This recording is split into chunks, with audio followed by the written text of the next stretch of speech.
Assalamu alaikum, namaskar, sat sri akal and very good evening.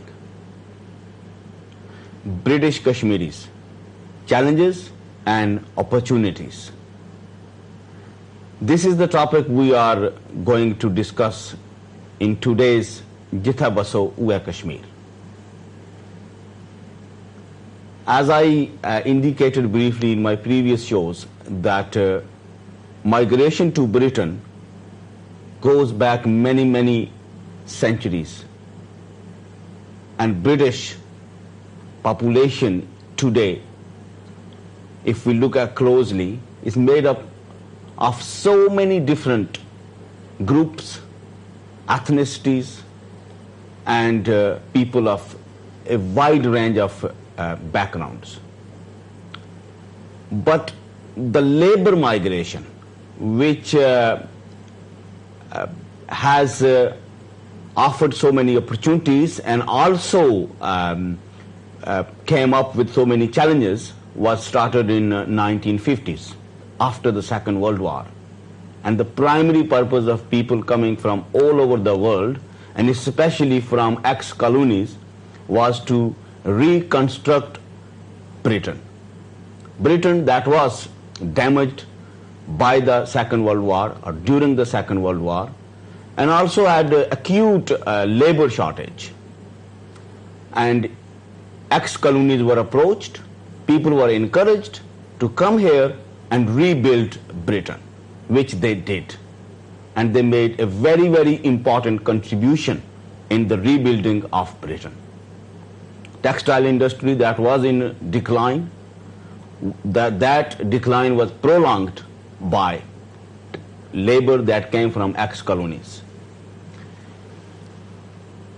Initially, the main issue around which the life of all the immigrants, that is how they were called at that moment, Majar, their life was revolved around work, finding work, keeping work, and maybe making progress at workplace. But gradually there were different issues that also came about, and there were also certain conflicts that emerged. Color war was one of those conflicts that was then addressed by introducing several legislation, several laws. And then education, health, housing, all these issues also then became very important for the lives of people who came here to live and to settle, and also for, of course, for the local and national governments. Identity was one of the issues that was perhaps not as important as it appears today. For government, all these people were immigrants. For some people, they all were blacks, and they themselves perhaps had very clear understanding of who they were, whether they were from Afro-Caribbean region, or they were from South Asia, whether they were from other part of the world. This was not their major concern at that time. But with the passage of time, then ethnicity and ethnic identity also became quite important, and in 1991, for the first time, ethnic question was introduced in the national census. After that, so many other identities were recognized. However, one community still remains unrecognized. And because of that lack of recognition, their contribution in the society and their problems and issues also remain hidden, invisible. So do the opportunities and challenges. But there are people from within that community who initially, the people who came from the areas which are known as Azad Kashmir, majority people who came from that part actually were overrepresented in the labor force that rebuilt Britain. However, their second and third generation and those people who came at a younger age in 60s and early 70s, they then went to the next level and managed to achieve access to the corridors where their fathers were perhaps not able to go. They managed to find their ways into politics and into the local public service and civil service, and such arenas which were perhaps not accessible to their parents.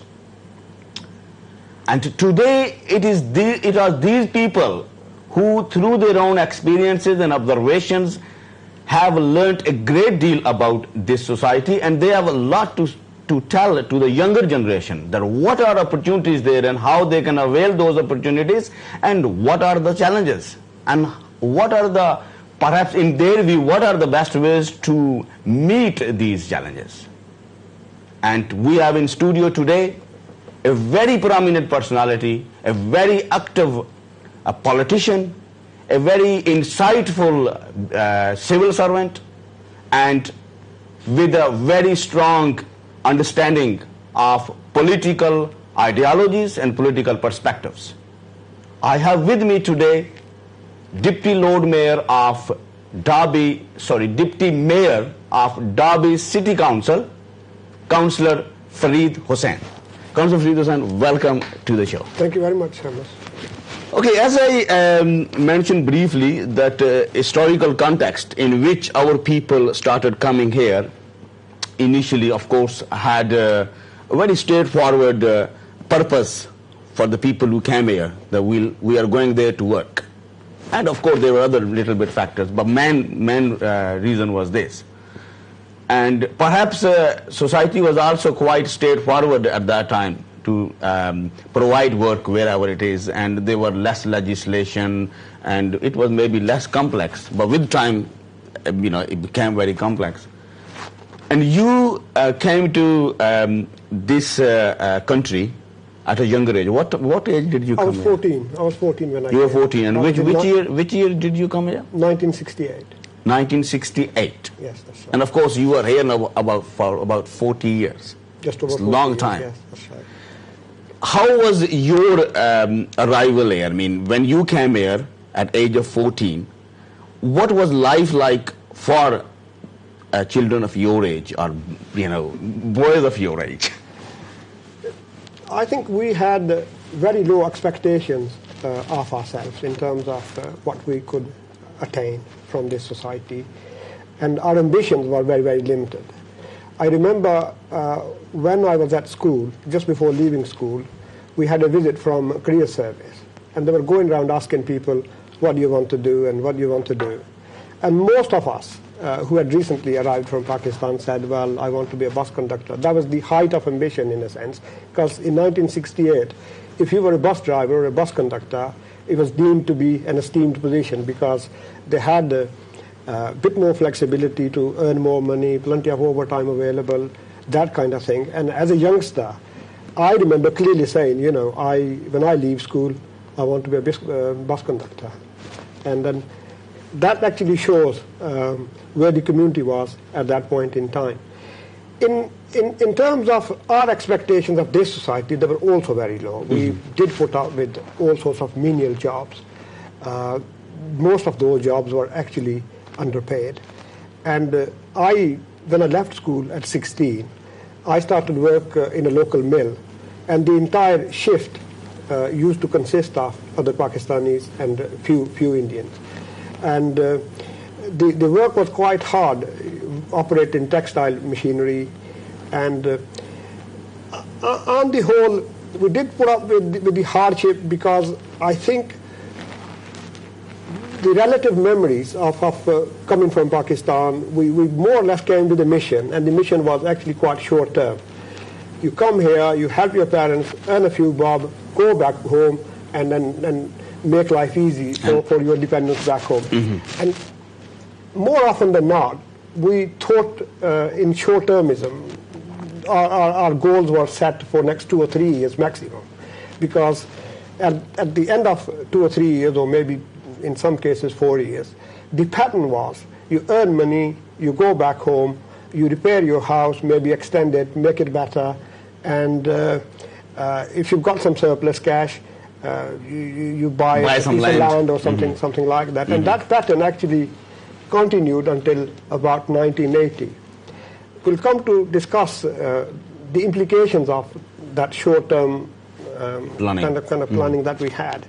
It actually damaged us in the long run, because if you compare our situation, say, with the Indian community and some other arrivals who more or less came into this country at the same time. For example, Chinese came here before us, but African Caribbean, they've got their own problems. But quite often a comparison is made between the Pakistani community and the Indian community, because more or less we arrived here at the same time, and Indian community generally is seen as quite affluent. And I think part of the reason, often the sociologists ask this question, and nobody's really been able to really find... Okay, we will go into these are very interesting questions. But I think our viewers would also like to know, and I certainly want to know, that how come you then get out of the factory working and went into education and learned a great deal afterwards? I went to Pakistan, got married, left Bradford to live in Derby. And like everybody else, I started work in a factory, and I was made redundant in 1980. And I was looking for something to do. I opened up a restaurant with a friend of mine, Nazim, who still lives in Derby. And we made a bit of profit, sold the restaurant, and then we bought a guest house, and I made a bit more surplus cash. But so basically from work you went into business? Well, I was forced to go into business because I was made redundant. And then in 1979, when Margaret Thatcher came into power, all the subsidies that were going into running various industries dried up. She didn't think it was a good idea to keep subsidizing these manufacturers. And there was a big gloom. A lot of people got made redundant, especially in the textile industry and other factories. And I was one of those. So I was looking for some opportunities. So I thought, well, let's try my hand at business, and I did. I successfully ran a restaurant, and then I bought a guest house, and I sold that as well.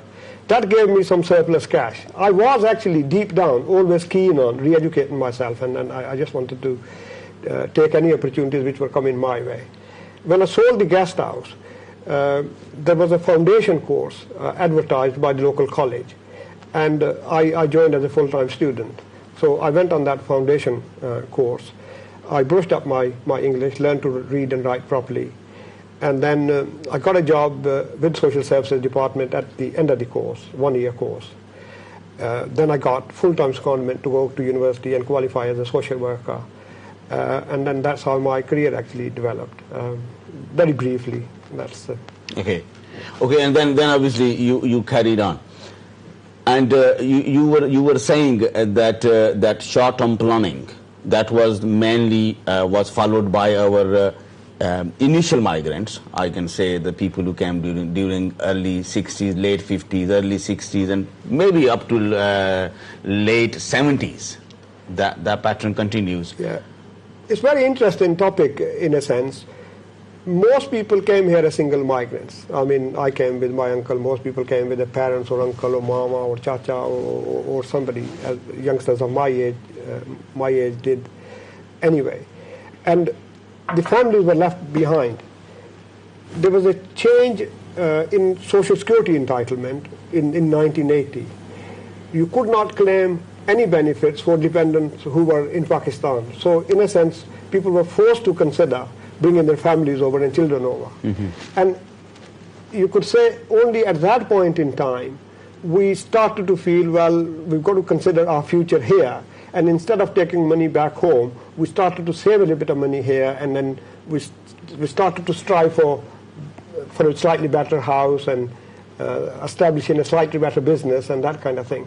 And that, again, to an extent was a forced change, because I think we'd have been quite happy for a bit longer to carry on with the previous pattern, which was you come here, work for 2 or 3 years, save what you can, and then go back home and spend it over there, and then come and start again from scratch, which got in the way of us accumulating any capital to invest anywhere. No. So that's why we got behind the Indian community, because the Indian community more or less straight away started to save money in this country, and they started to buy corner shops and then started to buy small businesses.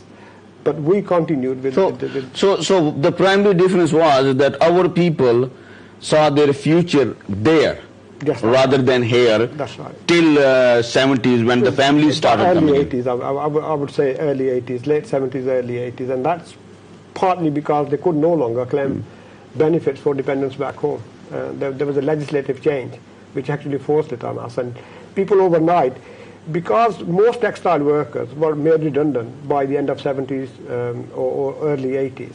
So a single person on his own, and if they were not getting benefit for their wife and children, it was a meager allowance, and they could not keep their dependents on the allowance which they were. Okay, so obviously when families started coming in and settling here, then the general life pattern also changed. The social life of single workers was different.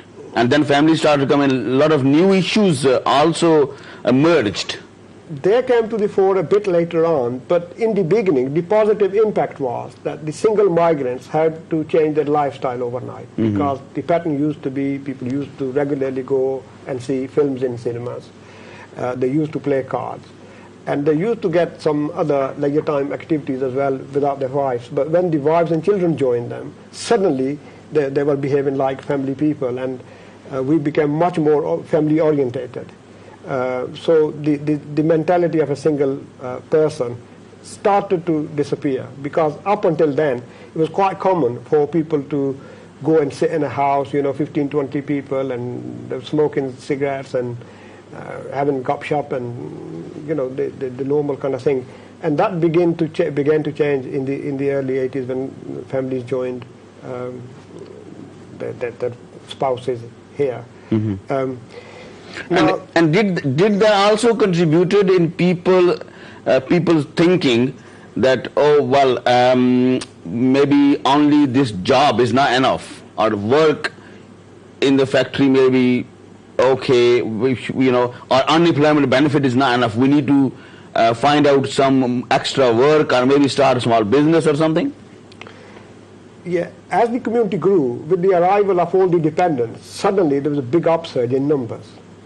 Now, you could actually open up a business, any business, and then your main clientele will be from your own ethnic group, other Pakistanis. So you could virtually open up any business in the early 80s, whether it's a grocery shop, you're selling clothing items, or whatever.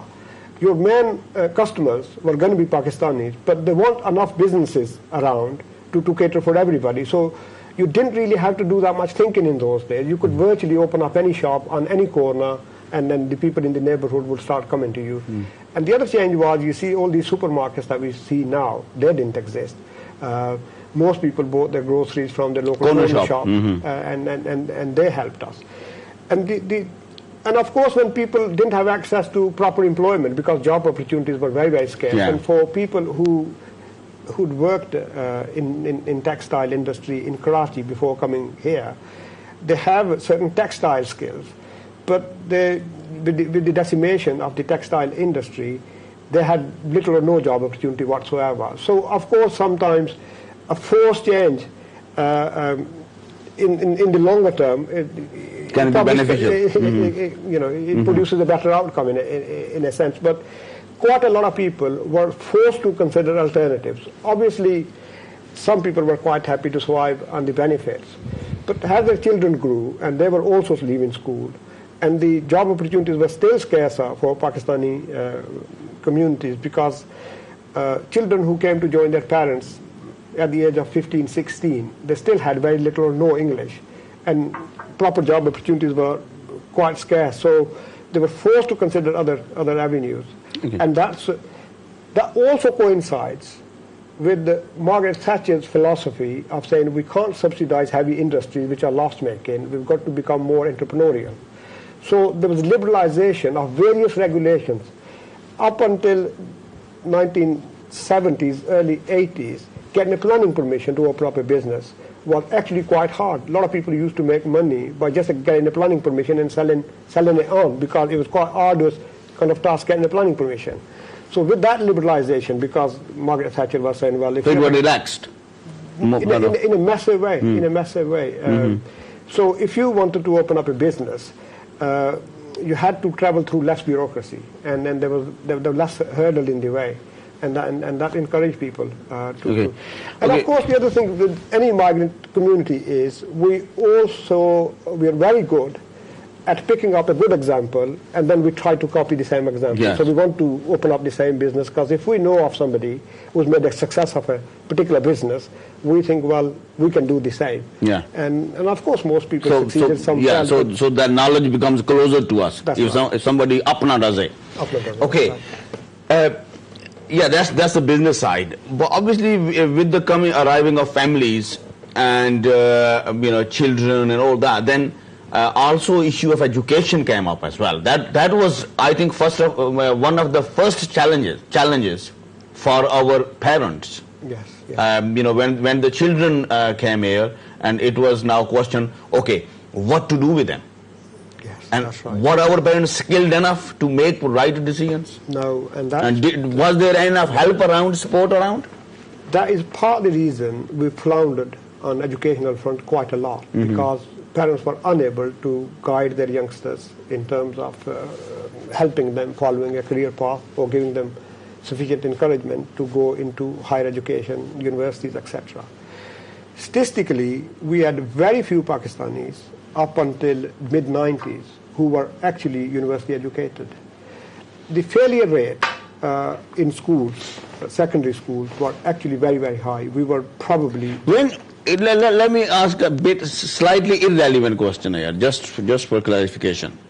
Because I know you use the term Pakistani in a generic sense, yes, including Kashmiris. That's right. But when we specifically say that there were not enough graduates or enough people to advise our people, not enough Pakistanis. I'm actually referring to Kashmiris. Okay, yeah. Because Pakistanis didn't have the same problem to the same degree. And even if you look today, it's not Pakistani children who are still underachieving, it's Kashmiri children who are underachieving, because Pakistanis who are settled in Britain, most of them came from urban cities, and they could negotiate their way around Britain much better than Kashmiri community, which was very rural in Pakistan. Now, migration is always painful anyway, but if you are removed from a very rural, kind of small setting, and you're suddenly plunked into a major city, finding your way around is actually very, very difficult. So we had much further to travel.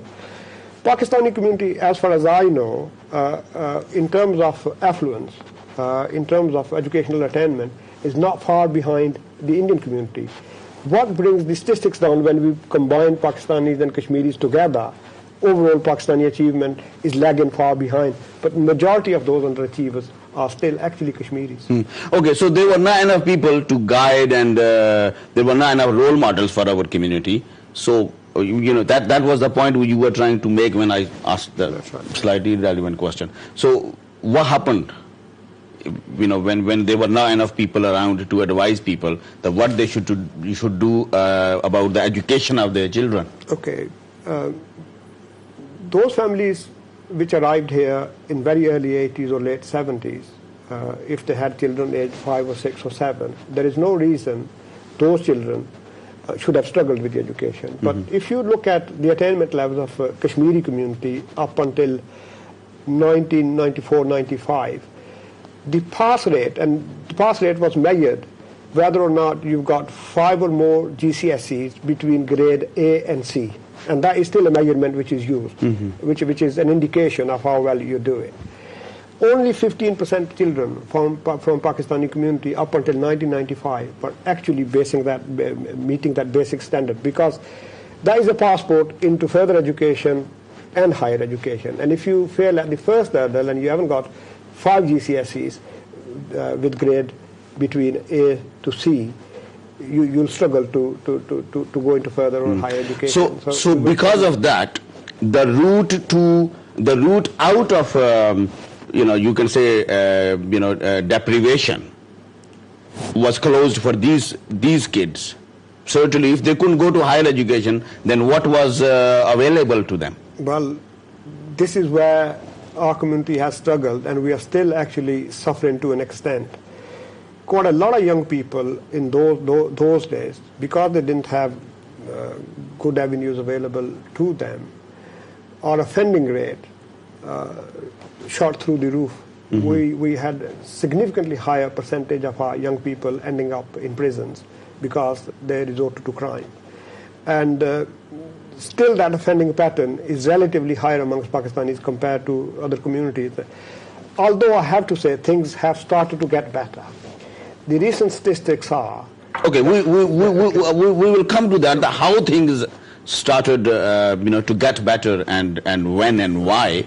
But I'm just trying to give picture to our viewers who either came to this country in the 90s and after 90s, or those who were born in 80s and perhaps don't understand what happened to their parents. Yeah. So in educational terms, because there was not enough guidance and there was not enough advice available. One of the reasons, but that might actually, some people might say, well, it was a minor reason. There were other factors as well. Okay, we'll discuss that. We'll discuss those other factors that why our people did not make into education and other high positions, but after the break. Now we are going for a short break. Stay with us.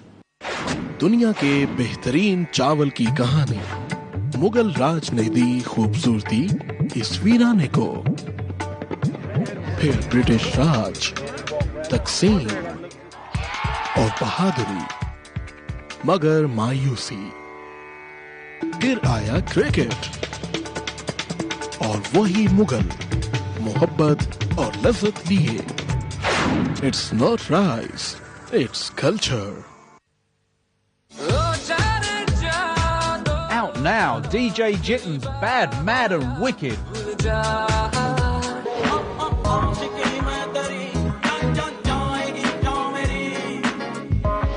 Touch me, touch me, oh, oh.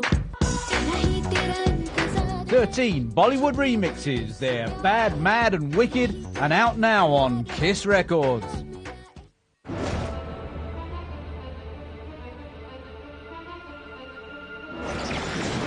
Welcome back to Jitha Baso Uwa Kashmir. Today we are talking to Fareed Hussain, Councillor Fareed Hussain, Deputy Mayor of Derby City Council. We were discussing around the themes of challenges and opportunities for British Kashmiri community in Britain today. But we cannot discuss what challenges and opportunities are available today without going into what was available when our parents started coming to this country and what they went through. We have today with the Councillor Fareed with us, who actually been through all this himself. He started, he came to this country at the age of 14 and left school after a few years, went to work in factory, was made redundant, went into business, then went back to education and did his qualification, I think, at the age of 33. So he did not give up, and there were a lot of other people who did not give up as well. So he is the, I think, best person to talk to about what happened to the previous generation.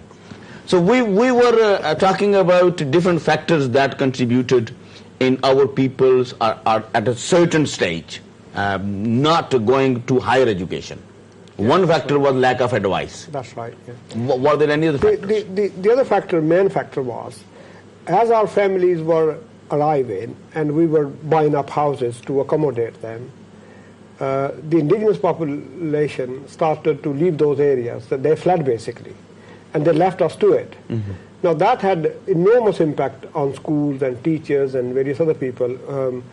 And of course, teachers in those days often had very low expectations of Pakistani children, because they thought, well, they didn't detect any signs that a child could have been ambitious, and there was lack of encouragement. And also, they were basically just trying to teach them a bit of English, and once they get to 16, they leave school and they'll start work in local textile and that kind of thing. So all those factors kind of combined against us in that sense, because the ethos in the school wasn't educational anymore. It was just preparing them Just for to menial jobs. That's do the right. basic sort of, basic, write their literacy. names and addresses and all that's that, right. and fill in the forms and okay.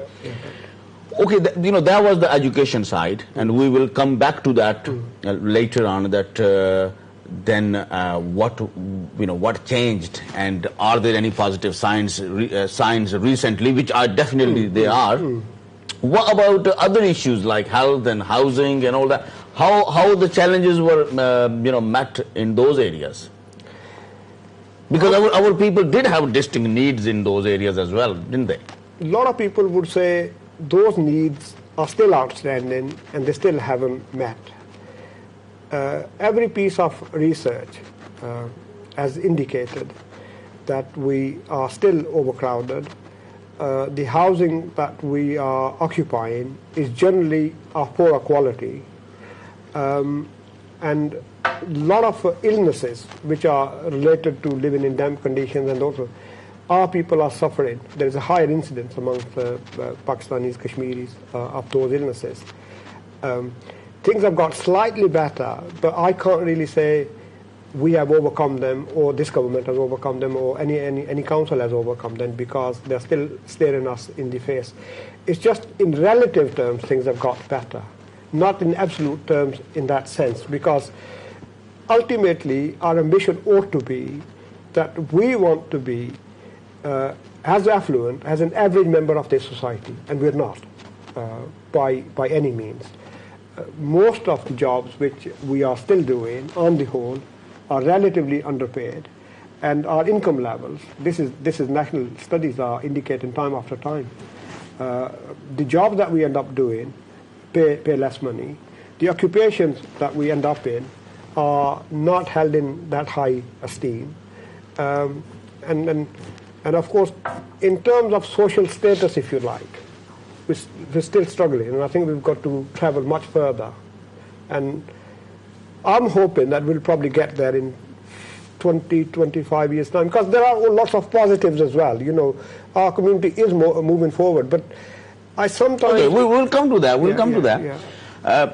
But these issues, problems, opportunities, whatever we call them, were there, and they are usually, it is also said that opportunities are always there, but you need to be aware of those opportunities. And like we discussed earlier, that there should be people around who can identify those opportunities and make other people aware of that and how to prevail those opportunities. Politics is usually seen that when you participate in politics of a society, then you have better chances of becoming aware of those opportunities before they come available, because when the legislation is being discussed and researches are being presented or whatever, politicians supposed to know that what new laws are coming, what new policies are coming, what new opportunities will be coming, what new funding is coming. Our community, particularly when we talk about British Kashmiris, British Kashmiris are now overrepresented in politics, certainly at local level, amongst South Asians definitely. If we look at the number of councillors, I think councillors of Kashmiri background perhaps overnumber every other community in lot of local authorities. How that started? How our people started participating in local politics? What they did, we'll come back to that later on. I think in the early 90s, we still have one advantage. Whether it is an advantage or not, some people will say it's probably not, it's a disadvantage, but we still have heavy concentration of Kashmiris, Pakistanis in certain areas. In some wards, you could say 70 to 80% of the voters happen to come from within our community.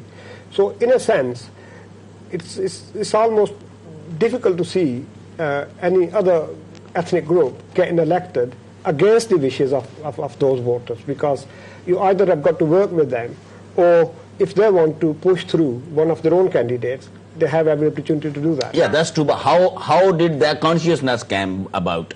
How did the awareness come about that? Yes, we need to participate in politics.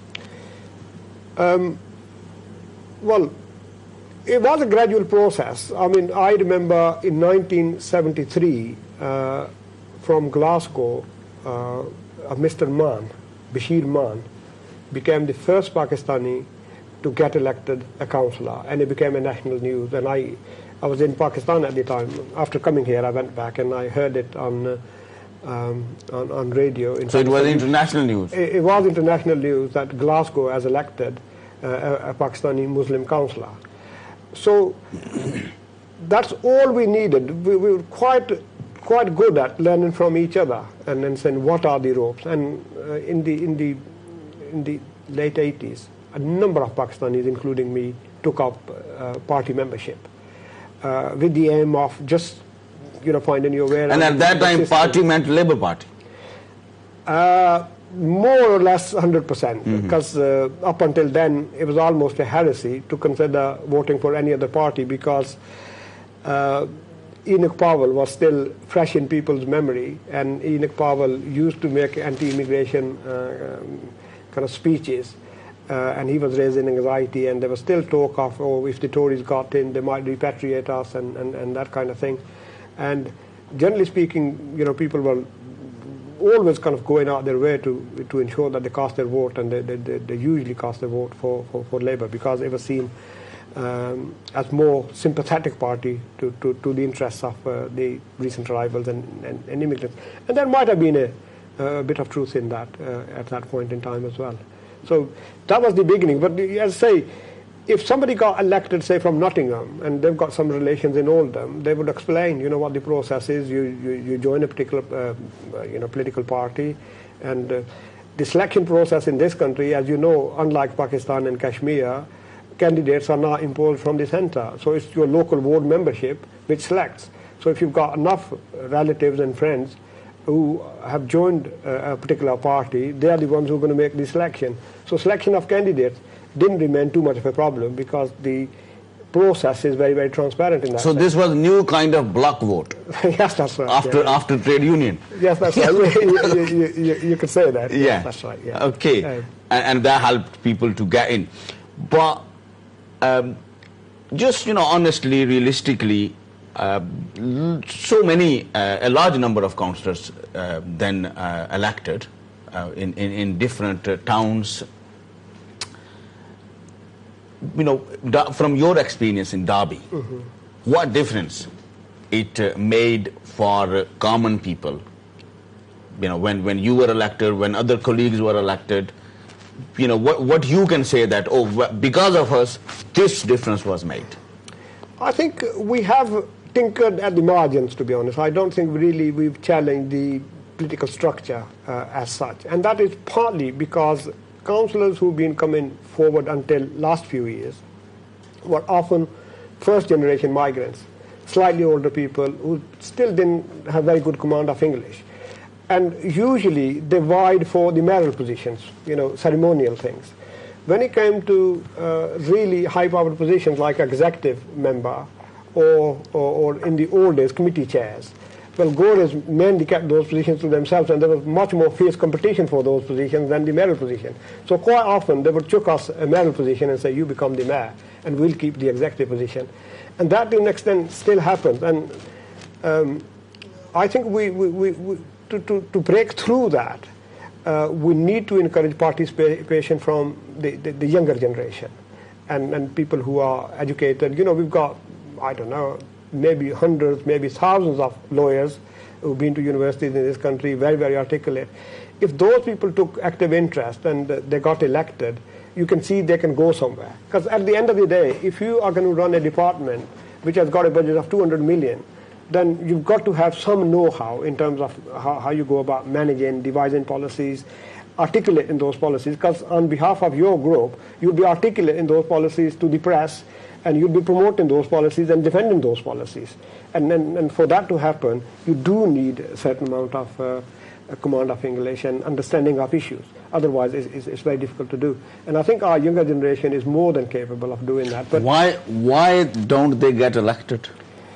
The younger Yes. people, I can tell you. If there are more qualified people or professional people. I can tell you, and Shamus, I feel very strongly about that. I think we've lost a generation, and the main reason is Hizb Tahrir, a very radical organization you'll know about, in the early 90s, they spread themselves throughout every university, and I would say we'll come to that. We'll come to that. Yeah, we'll definitely come to that. That's one of the reasons. Yeah, we'll come to that in a minute. But what I'm trying to establish is that, okay, we had this network, family, biradari, clan, relations. We had a network which worked a lot of positive things, and including sort of enabling people to go into local political structure. But then a lot of people who were not capable of representing, they went in. Now there are a lot of people, young people who are qualified and perhaps, like you said, can articulate their arguments.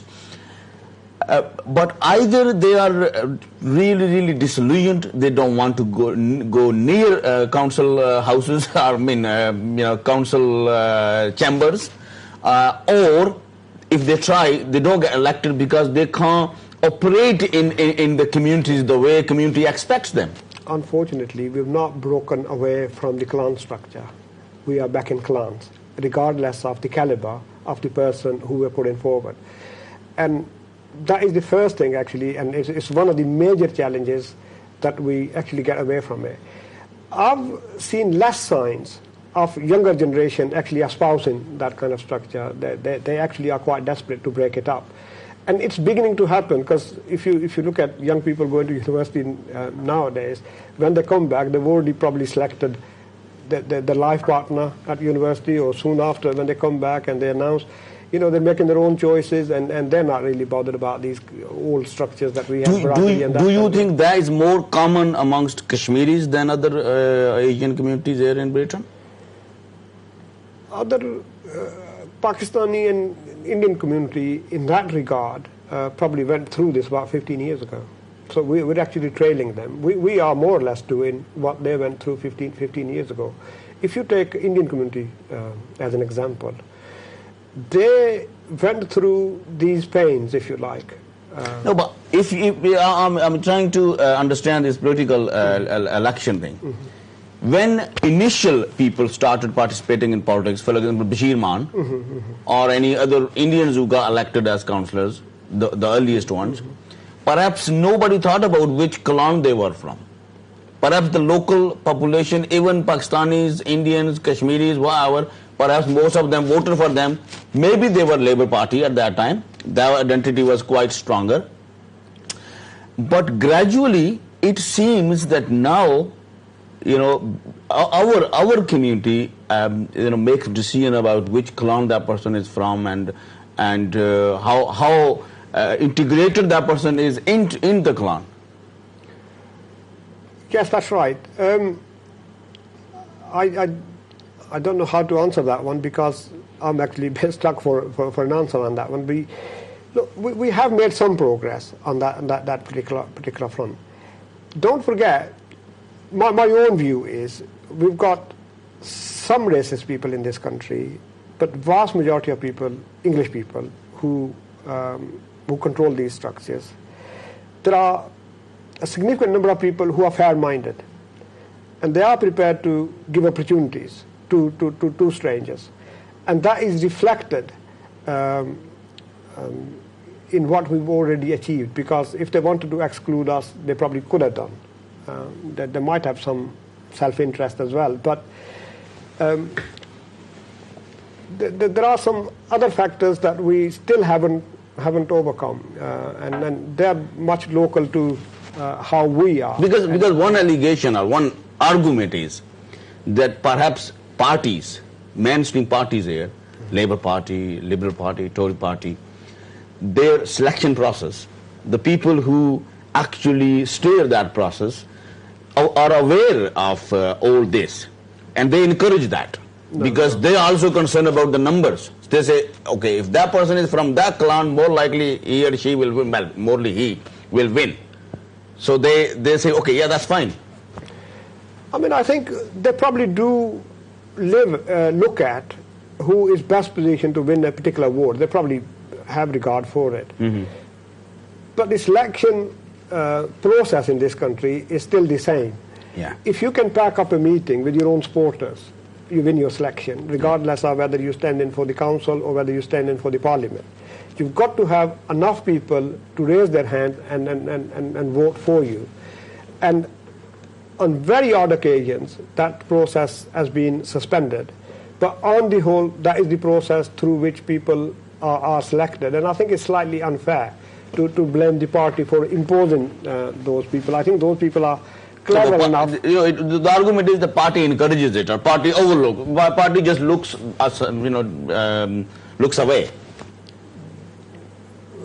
It's partly because party is to an extent powerless in terms of what they could do. If they suspended the vote, they cause a bigger upset amongst local people who might otherwise would have supported them and supported their candidate and that kind of thing.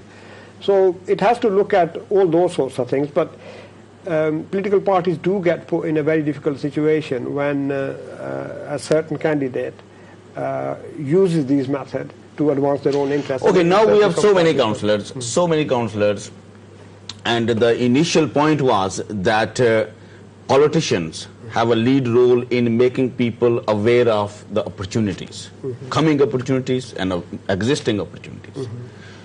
Do you think that our politicians in general have fulfilled that role, have done their job properly on that front? I think people have tried to do their best under the circumstances, but I do agree that there are some serious limits on some of the councillors from our community in terms of how much push they could give their particular communities, because I would say they could do with the slightly better caliber of councillors who can fight their corner and articulate their difficulties and problems. At the end of the day, a ward councillor can be quite influential because they have got the argument in terms of attracting investment. The statistics are showing that where Pakistani community is settled, those areas are most deprived. And everybody agrees that those areas which are most deprived should be given more help.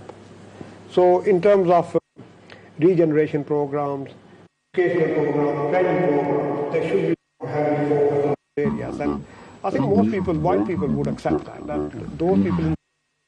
The criteria of allocating resources and directing skills towards these deprived area was that, well, not one of the criteria, but one of the requirement was that, that institutions that are delivering those services and opportunities are aware of the community they are dealing with. Their value base, their background, their culture, their language, their family structure. And it seems that because Kashmiris were slaughtered under Pakistanis, and there were the certain stereotypes about that community in service providers, not necessarily deliberate, but through historical process. They thought, oh, these Pakistanis, they speak Urdu, and they come from certain background, and the people who were employed to deliver certain services were actually as maybe strange to the local the custom and culture of that community as maybe any white person. So don't you think that is also something that went against particularly British Kashmiris? You could say in service delivery that probably is the case, that if you had a service provider, for example, somebody coming into your house to give you personal services, and if you can't communicate with them, then obviously the quality of that service which is offered to you is going to be inferior, because the first and paramount kind of necessity is that you are able to freely talk with the person who's coming to see you in your own home. And if that person can't, if you only speak Kashmiri and that person can't understand a word of Kashmiri, then obviously there's going to be a limitation about that service effectiveness. And I think maybe that has happened and probably still continues to happen. But there is slightly greater awareness of these issues, and I think local councils are more mindful that this can potentially happen and does happen, and they probably do try to take account. Okay, first generation for many years had a very short-term planning. They thought they will go back very soon. The second generation, or the generation or the people who came at younger age from their countries of origin, particularly when we focus on British Kashmiris, they were failed because there was lack of guidance, lack of support towards higher education, and actually throughout their education career in school. And it seems that next generation that was born here became more disillusioned, not only with their own history, their own culture, their own identity, their own parents, but also British society, and went on to a journey to find a new identity, a new world. What is happening to them? We will talk about that after the break. Stay with us.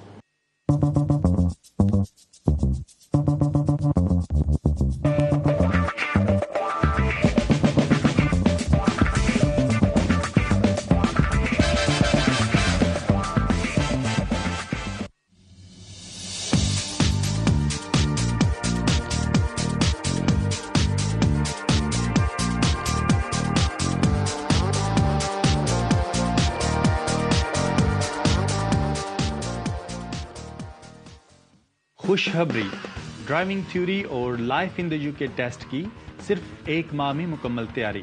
Conditions apply. नीज bus lorry, PCV, LGV, CPC theory test, Urdu, अरबी, पंजाबी में driving theory और life in the UK की कुतब और CDs दस्तयाब हैं. Documents के मुसद्दका तर्जमे और हमारा एजेंट बनने के लिए आज ही हमसे रब्ता फरमाएं.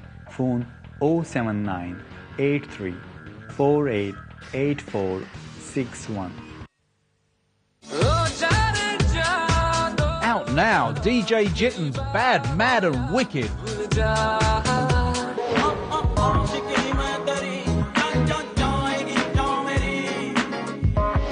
Touch me, touch me, etc. Oh, oh. 13 Bollywood remixes. They're Bad, Mad and Wicked and out now on KISS Records. दुनिया के बेहतरीन चावल की कहानी, मुगल राज ने दी खूबसूरती इस वीराने को. फिर ब्रिटिश राज, तकसीम और बहादुरी, मगर मायूसी. फिर आया क्रिकेट और वही मुगल मोहब्बत और लज्जत लिए. It's not rice, its culture.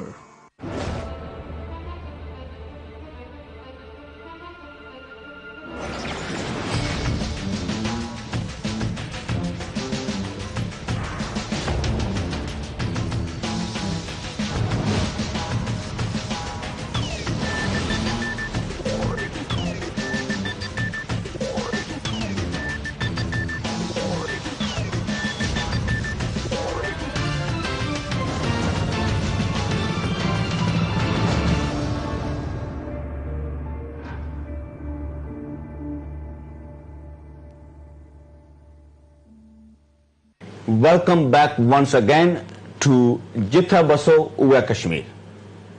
We are talking about opportunities and challenges that are facing to our people here today. We are focusing specifically on British Kashmiris, but of course British Kashmiris are living in Britain and they are part of the wider society, and there are a lot of issues, problems, opportunities and challenges they do share with other communities. But there are some specificities in all those challenges and opportunities. We are discussing that with Councillor Fareed Hussain, Deputy Mayor, Derby City Council, and now we would like to explore a little what is happening in British society today, especially to our young people who were born here, what opportunities and problems and challenges they have.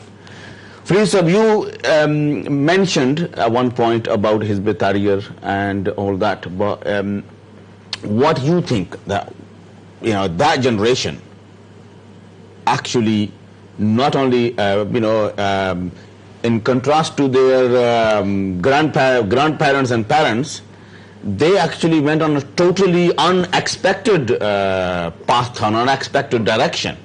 They went into their religious identity and trying to understand British society through religion. Yes, that's right. As far as I'm concerned, there were certain positive things which emerged from it.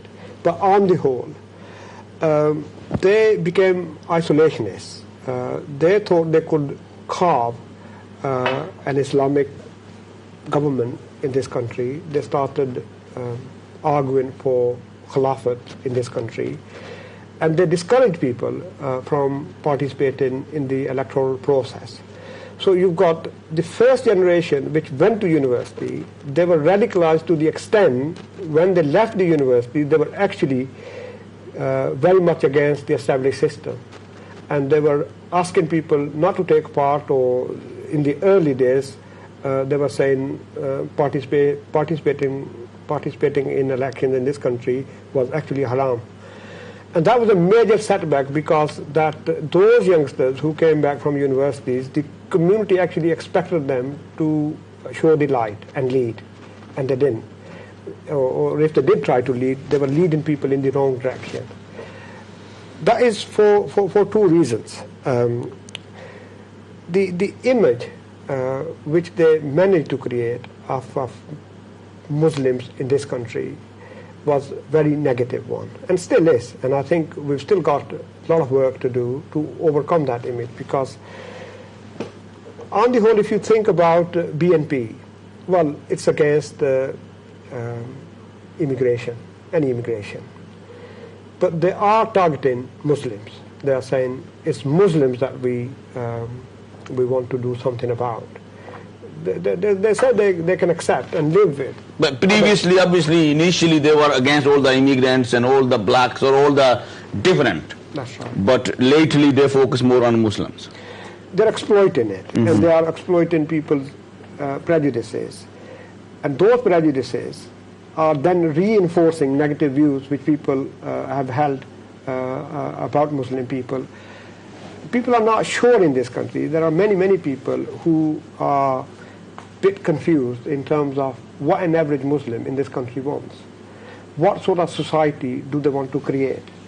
Are they able to coexist with the diverse communities that we have in this country? Or do they want to live in their own enclaves where they've got protection and on a smaller scale? They're living amongst their own community. They're dividing their own systems. They don't want to interact with other communities, which negates the diversity which we should be arguing for. I think you've got two ways of looking at it. It's absolutely right that as far as public spaces are concerned, we should be participating like a citizen. We should be treated on equal terms with full rights, full human beings, citizens of this country. And all the rights which are open to other people should be open to us without any hindrance whatsoever. At the same time, when you demand something from other people, you have an obligation to then give something back to them as well. If I say I have a right to live my life the way I want to live it, then you've got to offer the same right to other people who also live in the same city, in the same neighborhood. Now, if we can accept that, okay, we should be given the right to structure our own family life, we should be able to pray to whoever we want to pray, in the way we want to pray, and we should be able to dress in a way that we feel comfortable with, then you've got to say, well, other people have got the same right. And if we accept that, then we are actually talking about, respecting each other's right. And then we're talking about a society which can coexist in harmony. Because what you've got is people can have private lives, they can come home from work, they can go to mandir, masjid, church, wherever, it's their own business. And there should be no interference from government or anybody else on that. When we are sharing public space, then of course we've got to have the same regard that if there are 5 different people in there, each person needs to accommodate somebody else's need. Okay. Now one argument is that the way it all emerged, that previously, during the 70s and 80s, when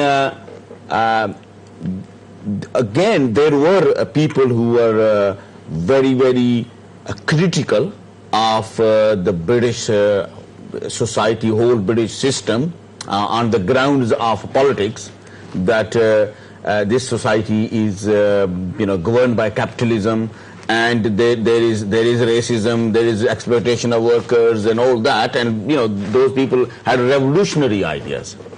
But their main, when it came to their ethnic aspect of their existence, it was race that was main sort of focus. That there is a racial discrimination, and on that ground they were very, very radical. But the new generation, that also became radical on the similar lines, or in a similar way, but obviously their radicalization revolved around their religious understanding of things. But the argument is that both of these groups of young people especially were excluded from society because society failed them. Then it was race, and now it is Islamophobia. So it is not a problem with the young people, it is a problem with the system.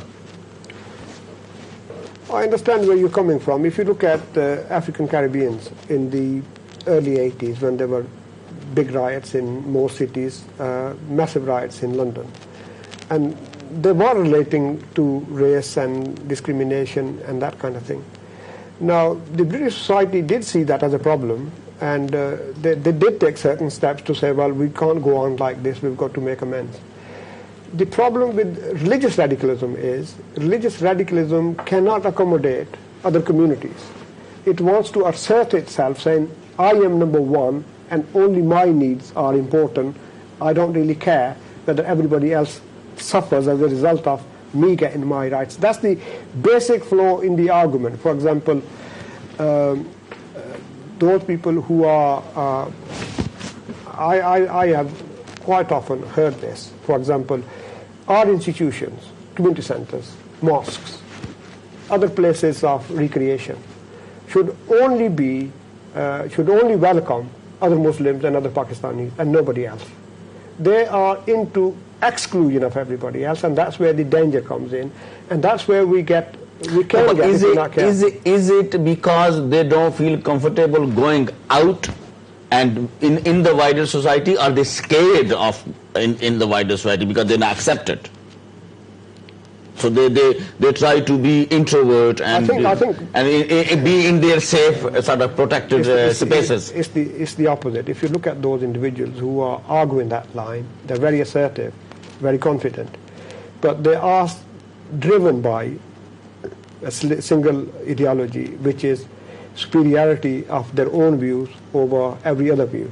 And that is basically where the difficulty arises, because they can go even to the extent where the views which you might hold or I might hold, they would say that they're equally unacceptable to them because they do not fit in within their own thinking and what the Muslims should be doing and how Muslims should be carving out a place in this society. That's where the danger comes in. And that's where, to an extent, you see racists, white racists, sometimes saying we've got an enemy within.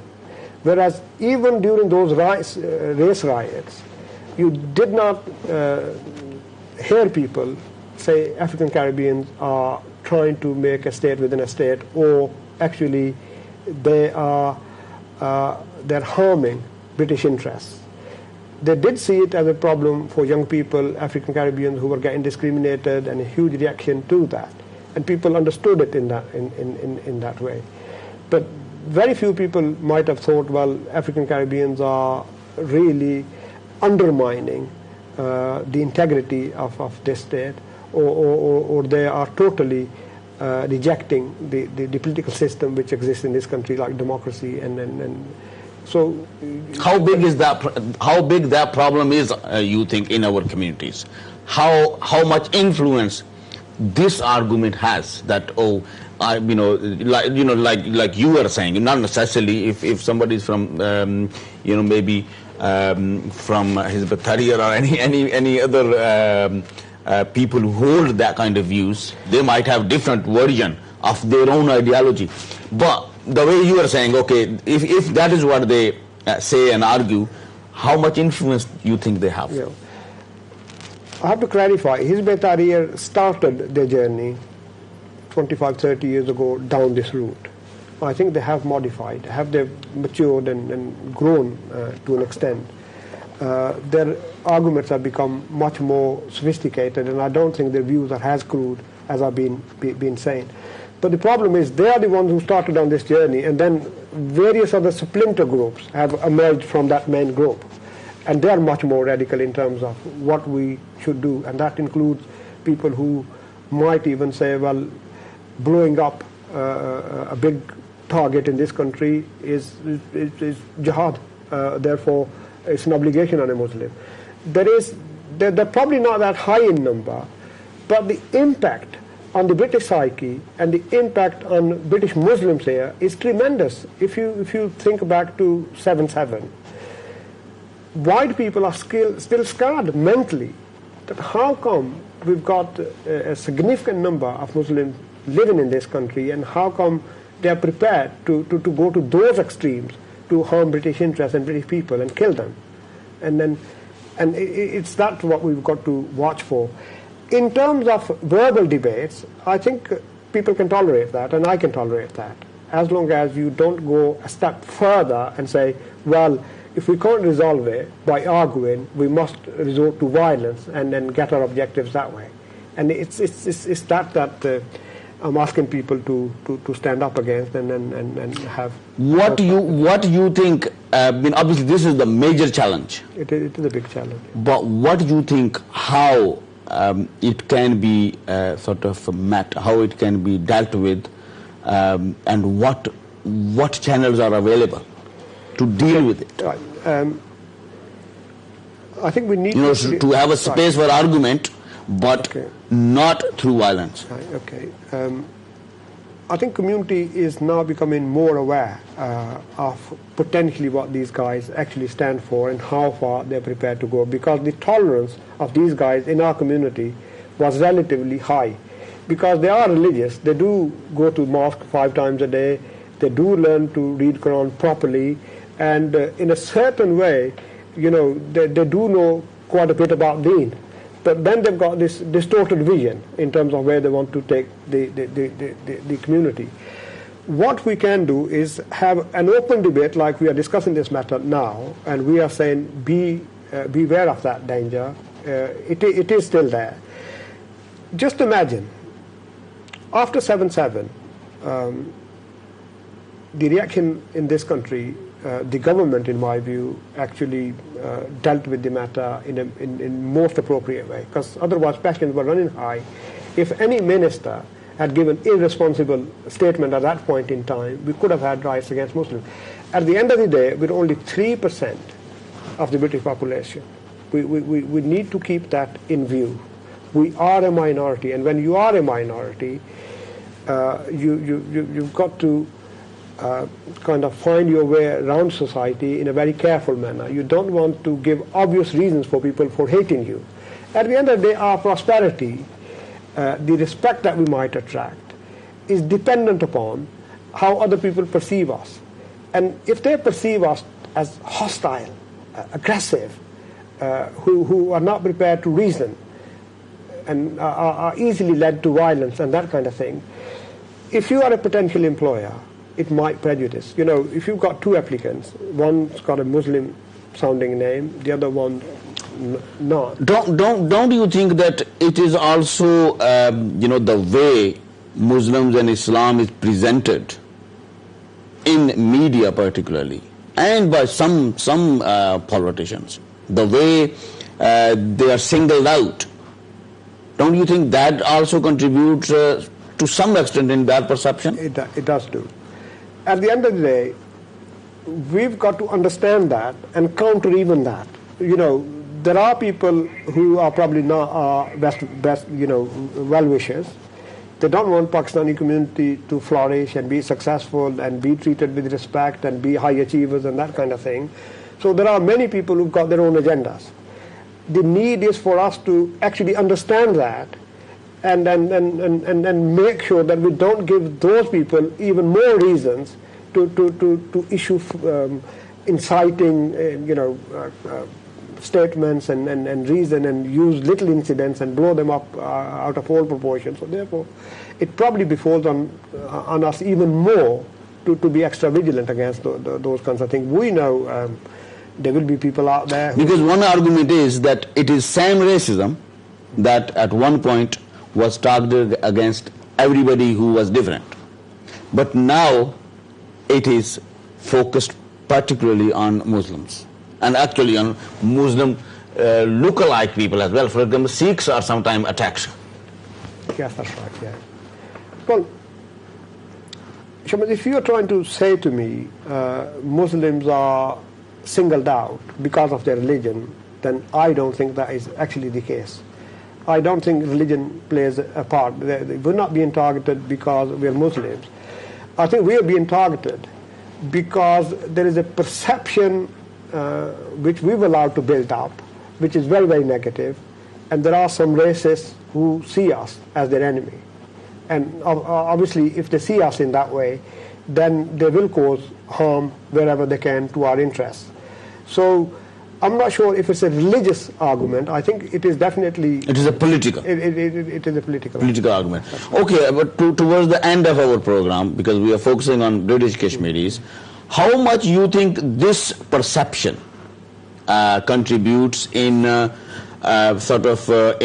the I can say deprivation or lagging behind of British Kashmiris? Because after all, they make about every third Muslim in this country is a Kashmiri.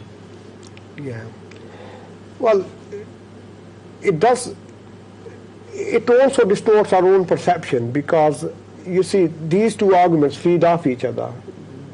Because people are perceived to discriminate against us, so we lower our expectations and we become hostile towards them.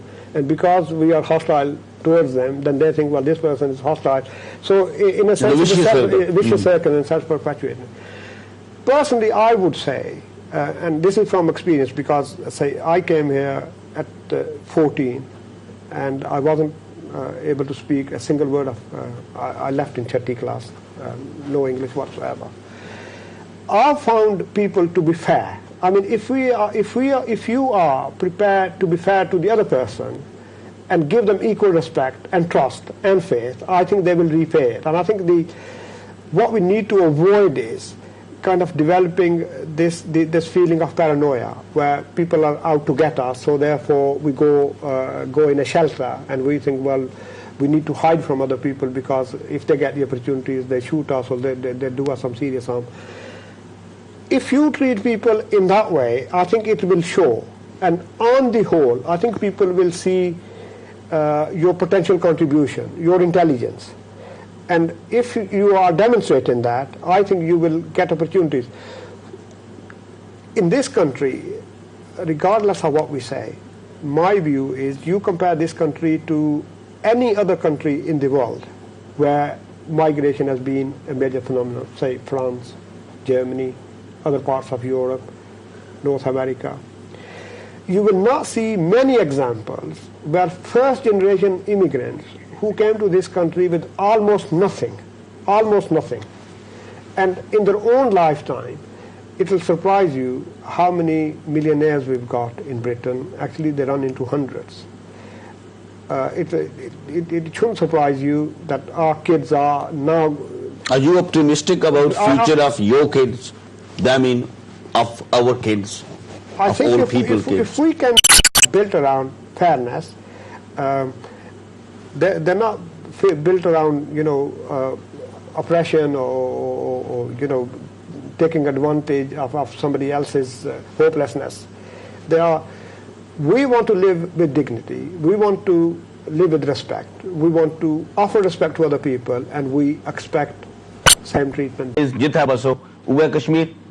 In future, maybe we will come back with new guests and